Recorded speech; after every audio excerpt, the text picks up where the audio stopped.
Olá! Já parou para pensar se 4 textos bíblicos, escritos em épocas e contextos que não têm nada a ver um com o outro, estivessem no fundo contando a mesma história? É o que a gente vai fazer aqui. Vamos conectar leis antigas, uma crise de fé e um simples provérbio para descobrir uma verdade surpreendente sobre o que realmente significa viver uma vida justa. Então a nossa grande pergunta é essa: qual é o fio invisível que une Deuteronômio, Lucas, o Salmo 73 e Provérbios? Parece um quebra-cabeça, né? Mas eu garanto que no final a imagem que se forma é bem clara e muito relevante. Vamos começar pela base de tudo, as regras. A gente começa em Deuteronômio. Pense nesse livro como se fosse a planta baixa de uma sociedade ideal. Ele estabelece toda a estrutura externa, sabe? As regras do jogo, pensadas para garantir que houvesse ordem e integridade. Basicamente, o texto define 3 funções que são essenciais: os sacerdotes para cuidar da conexão espiritual, os juízes para resolver as tretas do dia a dia de forma justa e um ponto crucial aqui, os profetas, que seriam a voz direta de Deus para o povo. Uma estrutura bem definida, bem amarradinha, para guiar a comunidade. E é aqui que o negócio fica a sério. Numa sociedade que dependia tanto dessa orientação divina, a autenticidade era tudo. Saber diferenciar um guia verdadeiro de um impostor não era um mero detalhe, era uma questão de sobrevivência espiritual e social. O risco era altíssimo. Deuteronômio, então, oferece um critério bem claro, quase um checklist. Um profeta, verdadeiro, fala em nome de Deus e aquilo que ele diz acontece. Simples assim. Já um falso profeta, bom, ele fala por si mesmo ou por outros deuses e as previsões dele dão errado. É um teste prático de autenticidade e resultado. Ok, agora a gente dá um salto no tempo, vamos lá para o Evangelho de Lucas. E é aqui que essa ideia de liderança é completamente virada de ponta cabeça. A gente sai da estrutura da sociedade para mergulhar no coração do indivíduo. Essa cena é muito humana, não é? Dá para imaginar direitinho.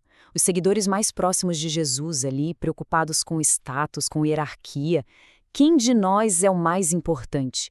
É uma pergunta sobre poder, sobre posição, algo que aquela estrutura de Deuteronômio, de certa forma, poderia até alimentar. E então vem a resposta. Uma resposta que vira a lógica do mundo de cabeça para baixo. A grandeza é totalmente redefinida. Não se trata mais de ter poder, autoridade ou ser o profeta mais famoso. A verdadeira grandeza, pasmem, está em ser o menor. O ponto crucial aqui é o seguinte: a grandeza de verdade, segundo Lucas, aparece na humildade, no serviço e principalmente na forma como a gente trata aqueles que a sociedade ignora. O foco muda completamente das credenciais externas para a qualidade interna, para o coração da pessoa.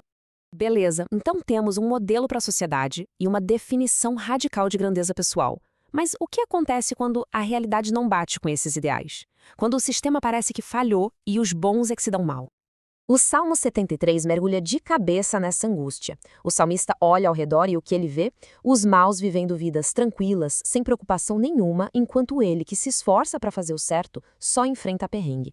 É uma crise de fé que, convenhamos, ecoa até hoje. A jornada emocional do salmista é um processo. Começa com a inveja, que o leva para uma confusão existencial profunda.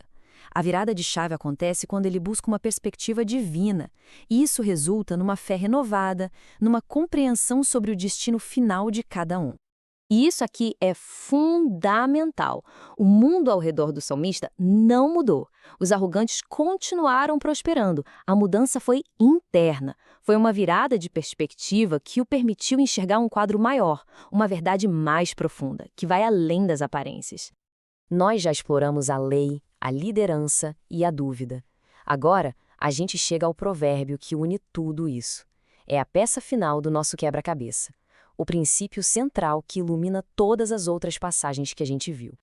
Essa frase é o coração de tudo. Ela é curta, mas de uma profundidade incrível.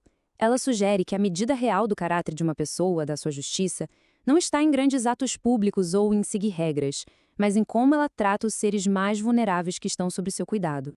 Então, ser justo ou reto não é só seguir as regras de Deuteronômio, nem mesmo alcançar a humildade de Lucas. É uma qualidade ativa do coração, uma compaixão genuína que se mostra no cuidado com aqueles que não têm como se defender. Agora vamos juntar todas as peças. Como é que essas 4 fontes, tão diferentes entre si, constroem uma visão de mundo única e coesa sobre o que significa ser uma pessoa justa? A progressão fica muito clara quando a gente olha assim, tudo junto. Deuteronômio estabelece que a sociedade precisa de guias verdadeiros. Lucas vem e redefine essa liderança como o serviço humilde.